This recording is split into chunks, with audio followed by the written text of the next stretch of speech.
Bueno, vamos a continuar nuestro capítulo 6, hablando en este caso de los elementos de una función.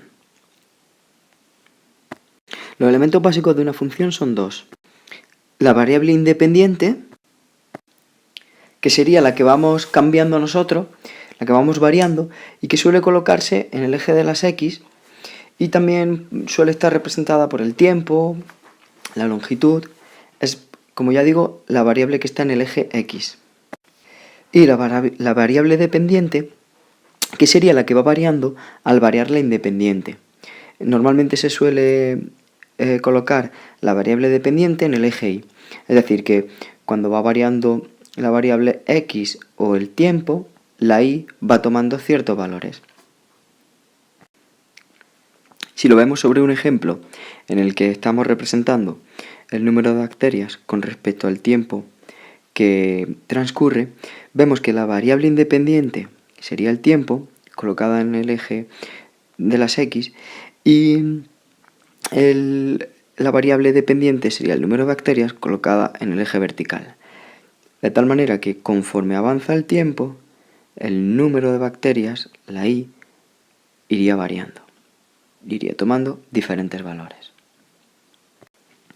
Un aspecto a tener en cuenta para que nuestra dependencia sea una función, la dependencia entre las dos variables, es que para cada valor de la variable independiente solo puede existir un único valor de la dependiente. Es decir, para cada valor de las X solo puede haber uno de la Y. Si lo vemos con un ejemplo sobre una gráfica, en el caso superior tendríamos que esta gráfica no es una función, dado que para un mismo valor de X existen dos posibles valores de la Y, uno arriba y el otro abajo. Sin embargo, en la gráfica inferior, para un único valor de X solo encontramos uno de la Y. Para un único valor de X solo encontramos un único de la Y. Con lo cual, en este caso, sí podemos decir que sea una función. Bien, vamos a ver ahora qué es el dominio de una función. El dominio de una función son los posibles valores que puede tomar la variable independiente, es decir, los valores que toma la variable X, el tiempo, es decir, la variable en el eje horizontal. Si lo vemos sobre esta gráfica, observamos que la función en el eje de las X va desde el -5 hasta el 1 y luego continúa hasta el 3. Con lo cual, su dominio será desde -5 hasta 3. Y lo colocamos entre corchetes, porque si os acordáis del primer capítulo en el que vimos los intervalos, el -5, como está coloreado, está incluido, y el 3, como está coloreado, está incluido. Y aquí dentro, que podría ser un punto en el que tuviésemos ahí una especie de salto, dado que está incluido en el 1, lo incluimos dentro del intervalo. Con lo cual nuestro dominio será desde -5 hasta 3. Si observamos este otro ejemplo, tenemos una función que en el eje de las X varía desde el -2 hasta más infinito. Parece que esta función continuaría indefinidamente hasta más infinito.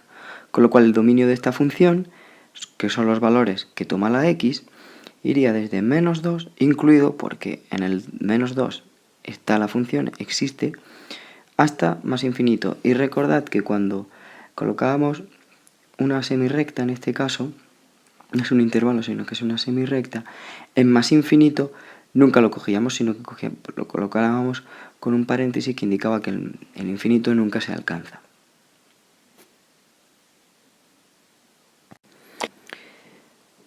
Bien, para terminar este apartado, vamos a definir y estudiar el recorrido de una función. El recorrido de una función van a ser los valores que toma la variable dependiente, es decir, la Y. Es decir, los valores que toma la Y en la función. Por ejemplo, en este ejemplo, observaríamos que la Y varía desde el -4 hasta dado que la función se iría indefinidamente hasta más infinito, nuestra función irá desde menos 4 hasta más infinito, en el caso del recorrido.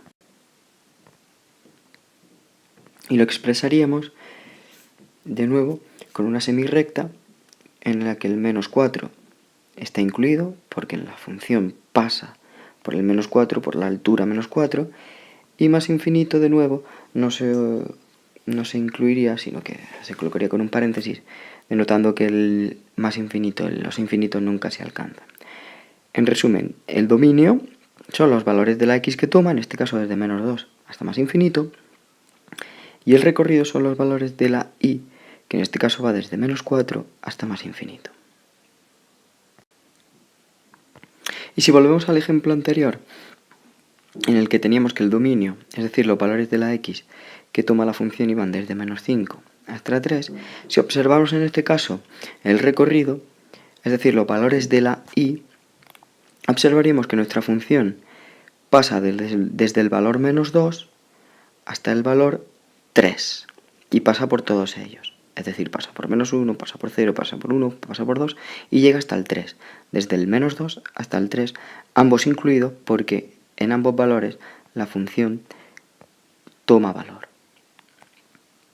Con lo cual nuestro recorrido quedará escrito matemáticamente desde el menos 2 hasta el 3, ambos incluidos entre corchetes, porque la función pasa por esos valores.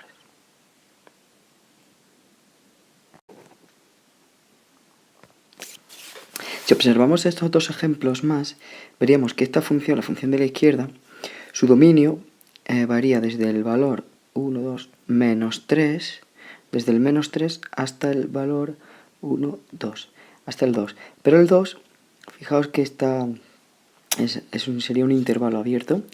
Entonces los valores de la x en los que toma valores la función, que sería el dominio, iría desde menos 3 hasta 2, sin incluir el 2. Es decir, desde menos 3 hasta 2. Y su recorrido, fijaos que los valores de la y que toma la función comenzarían en el menos 1 e irían ascendiendo hasta el 1, 2, 3, 4 y 5. De ahí que su recorrido serían desde el valor menos 1 hasta el 5 incluido.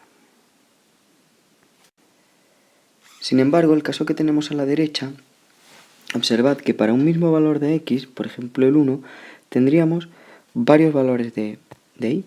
Fijaos, tendríamos ahí un valor de y, otro valor de y, incluso otro valor ahí de y. Tendríamos para un mismo valor de x, que sería x igual a 1, obtendríamos 3 posibles valores de y. Con lo cual, este caso de aquí, podemos decir que no es una función. Bueno, para practicar todo esto, nos vamos a ir a nuestro libro de Savia Digital, al capítulo 11. Cuidado que, aunque nosotros lo hayamos llamado capítulo 6, en Savia es el capítulo 11, ¿de acuerdo? Y vamos a hacer los ejercicios 1, 2, 5 y 9. Son muy sencillos y nos van a servir para practicar todo esto.